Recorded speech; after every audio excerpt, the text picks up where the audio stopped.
Change your habitual patterns. Change your habitual patterns. To bring out this lesson on habits, there's a story I like giving of a man who walked down the street on a sidewalk. Unfortunately, he fell in a manhole. He didn't know that there was a manhole. It was not his fault, but he still struggled to get out there. On the second day, he walked down the same street along the same sidewalk, and he fell again the second time in the same hole. He pretended it was not there. I can imagine he was even closing his eyes. You know, when you pretend there's no HIV doesn't care.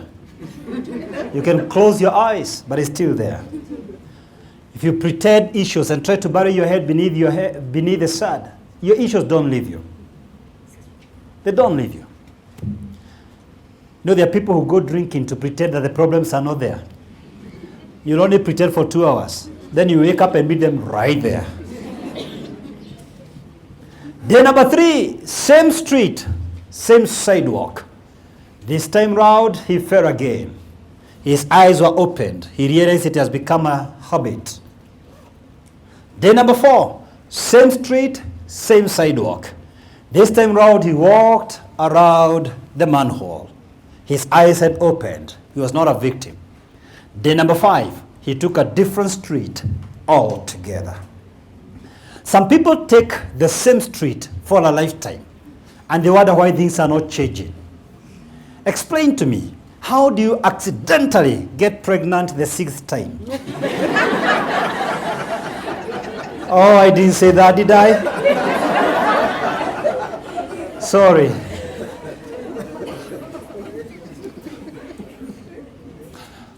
You know, reflection turns experience into insight.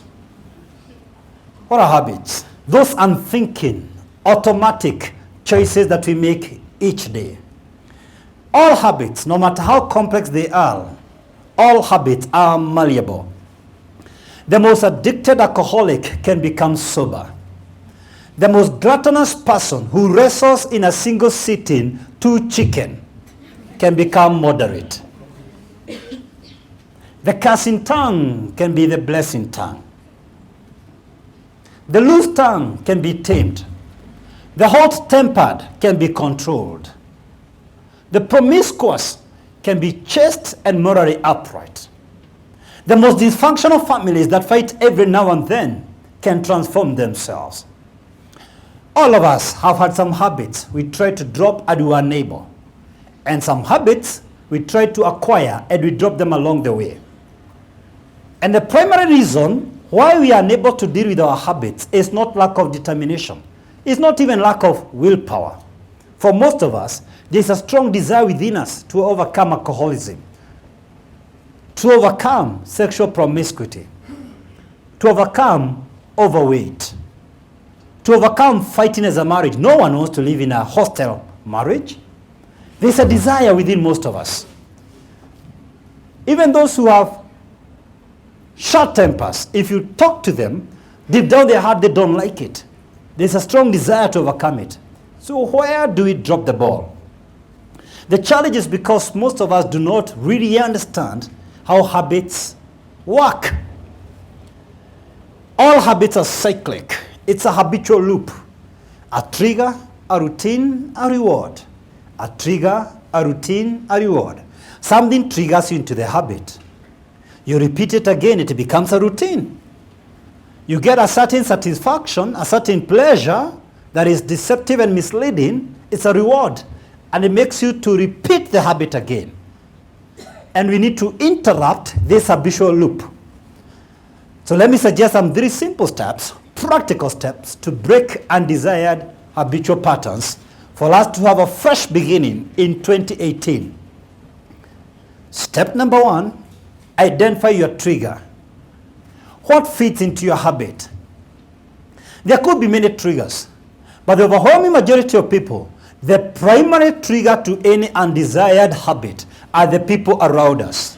Scripture teaches, do not be deceived, bad company corrupts good morals.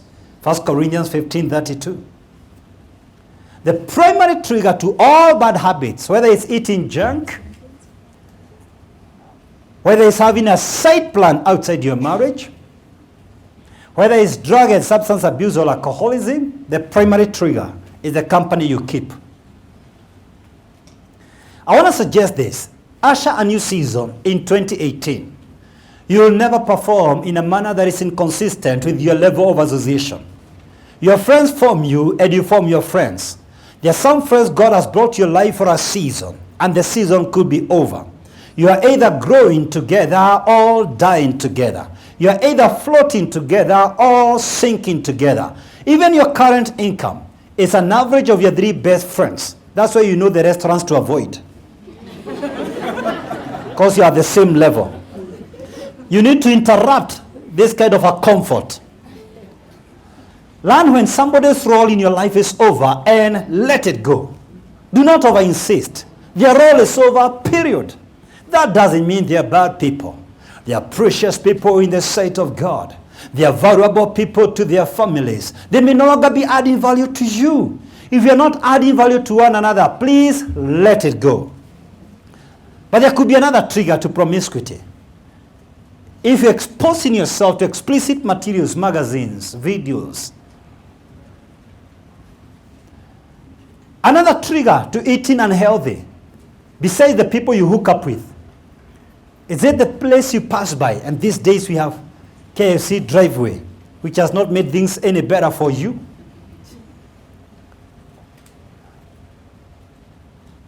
What is this that triggers you to do what you don't want to do?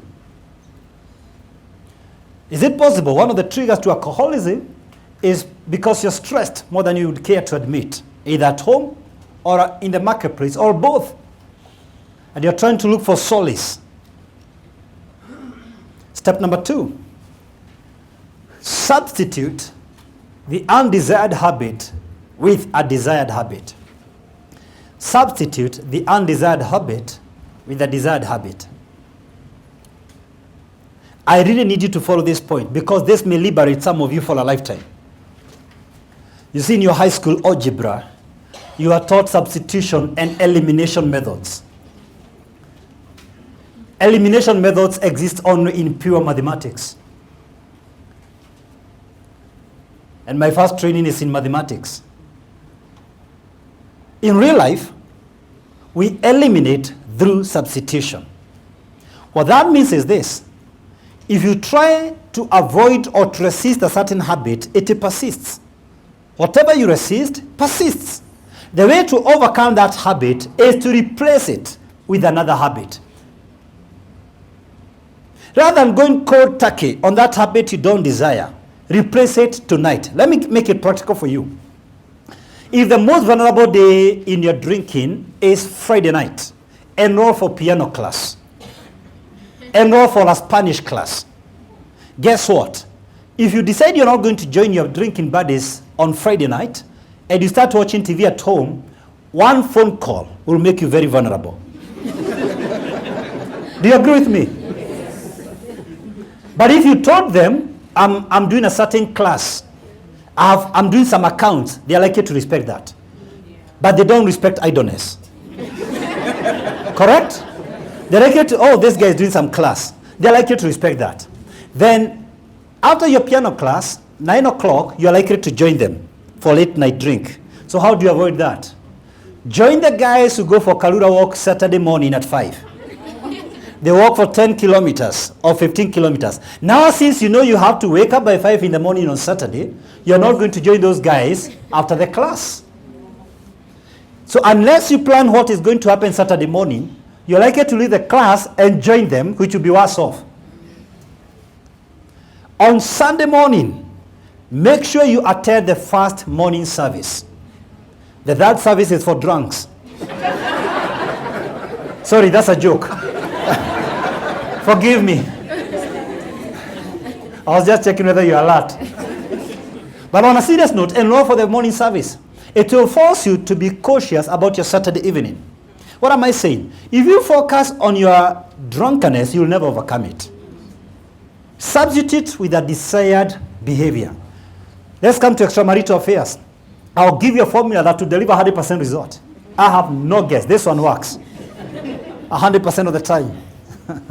The very, very simple step, number one, and this works all the time. This is for men only. Girls, don't listen to this. This is for men only.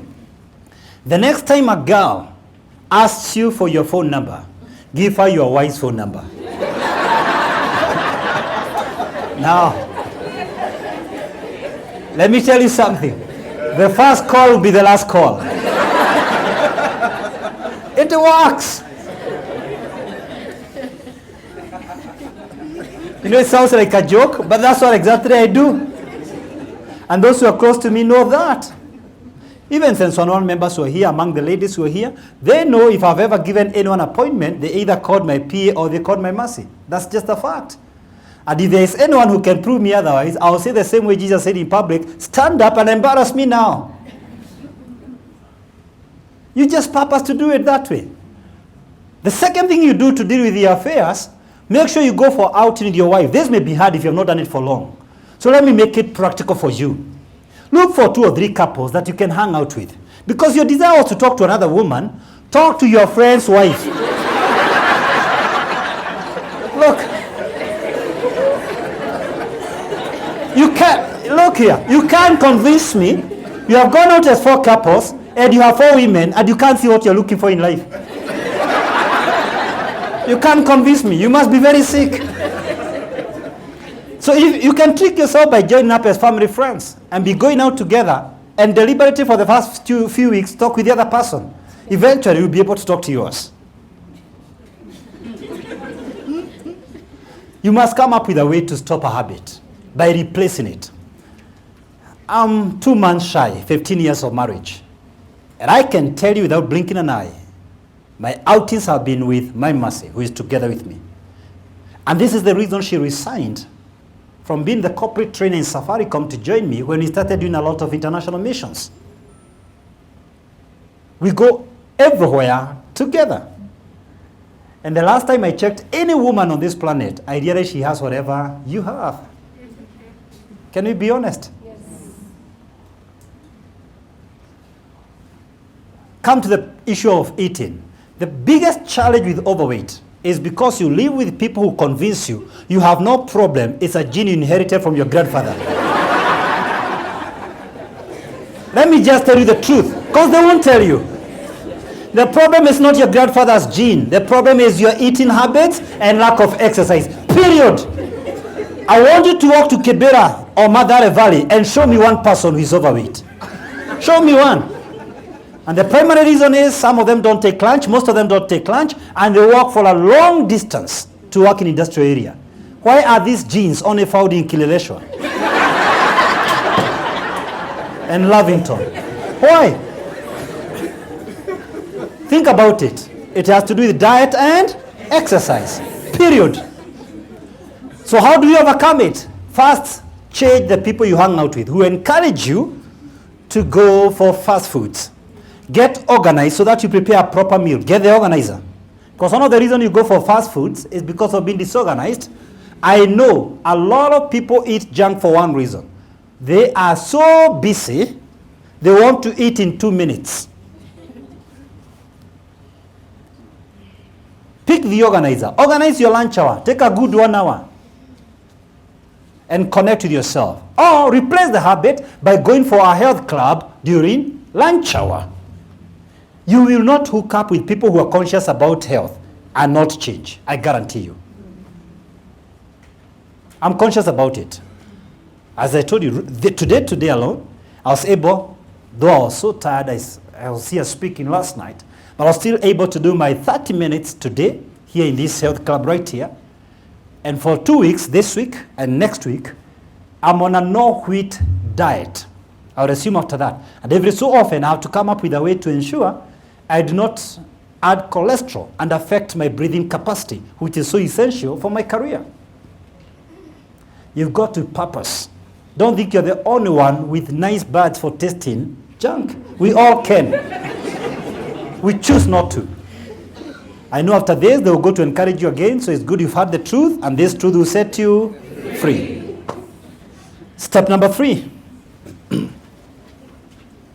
Repeat desired patterns.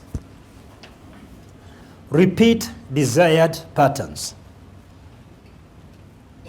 Repetition is the mother of all learning. We are creatures of habit and creators of habits. So I challenge you. Examine the habit that you don't like. Check the payoffs and replace the payoffs with higher, better dividends. For instance, if I have been having extramarital affairs and I know nobody tells you these things elsewhere, and I now decide to reform from 2018 and have a different life altogether, what are the higher, better dividends? I'll spend more time with my children doing homework. I'll raise a better generation after me, because I now realize if I invest in my children, I don't have to invest for my children. I'll have better time with my wife, and I'll have better time in the working place, because perhaps these are the affairs I was having were distracting me from my key KPIs. Overcoming a habit that you never thought you can overcome will give you indescribable peace and boost your confidence to a manner and a degree you never thought possible. So trick yourself to win. Winning is not about personality types. It's about what you do on a daily basis. You overcome your behaviors by changing your daily routine. Winning is about daily practices, daily habits. Your take home tonight, daily.